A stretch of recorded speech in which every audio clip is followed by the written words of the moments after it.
Hello everyone, good morning, good morning. Maraming salamat, maraming salamat. Kung tatanungin ko kayo ngayon, ano ang gusto nyo maging? Ano naman ang mga isasagot nyo? O sige, pwedeng itaas yung mga kamay na gusto mag-recite at sabihin nyo mga kanilang mga profesyon, and also pwede ko rin shoutout para marinig ng karamihan. O sige, mauna ka. Teacher, police, doctor, seaman, architect, at marami pang iba.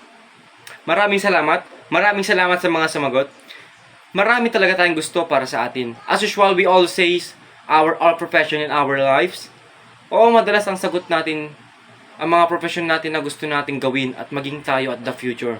Katulad na lang ng architect, seaman, police, sundalo,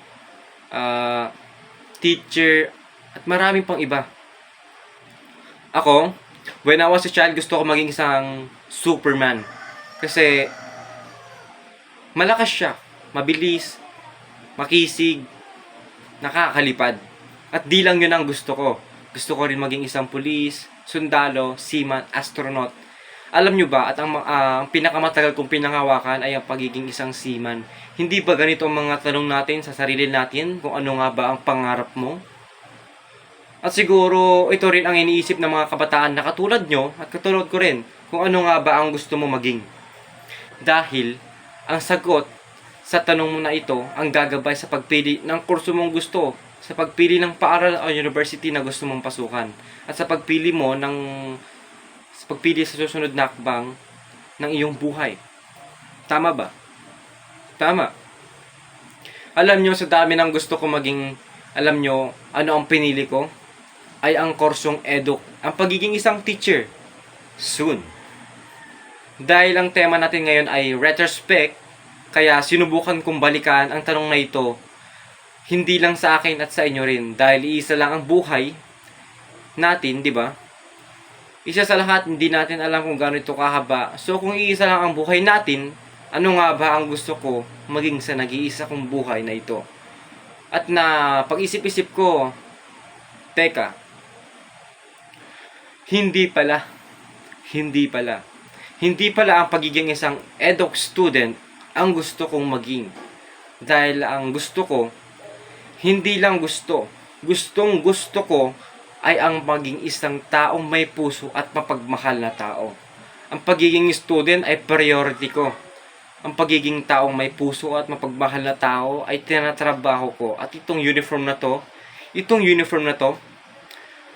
ay pinipili ko maging anyo. Kung sakaling tanggalin ko man ito, hubarin ko man ito, magpalit man ako ng damit, mananatili pa naman ang pagiging isang tao mapagmahal at may puso. Magbabago lang ako ng anyo, ng pagmamahal. Pero sa ngayon, itong anyong pinili ko, ang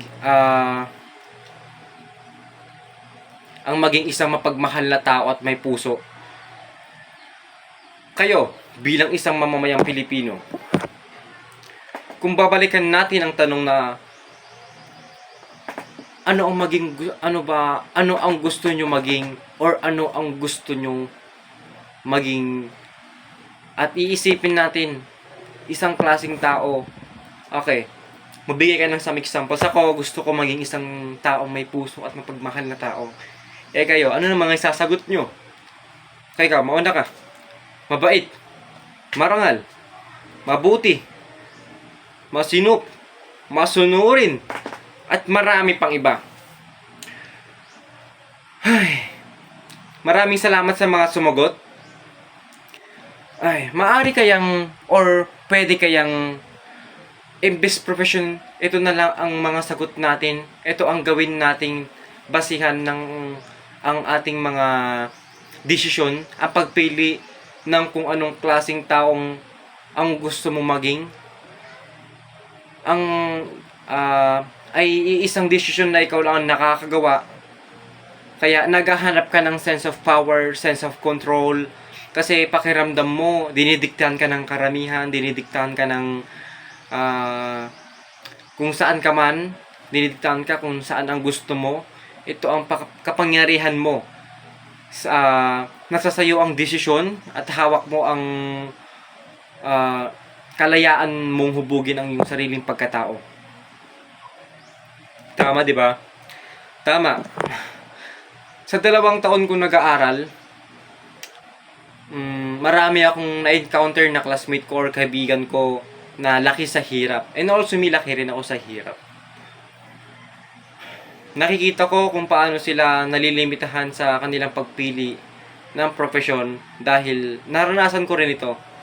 Kahit gusto nilang maging isang police, doctor, teacher, nurse, ay, maraming hadlang na nilagay ang kahirapan para maabot yung mga gusto nating hangarin sa ating mga buhay. Pero dahil sa libreng tuition fee dito sa paaralan ng University of Eastern Pangasinan na matatagpuan lamang sa Binalonan, Pangasinan, kaya nakaya ko at kaya kong abutin ng mga or makamit ang inaasam-asam kong pangarap. At ito ako ngayon sa inyong harapan, patuloy na lumalaban. Yun lang po.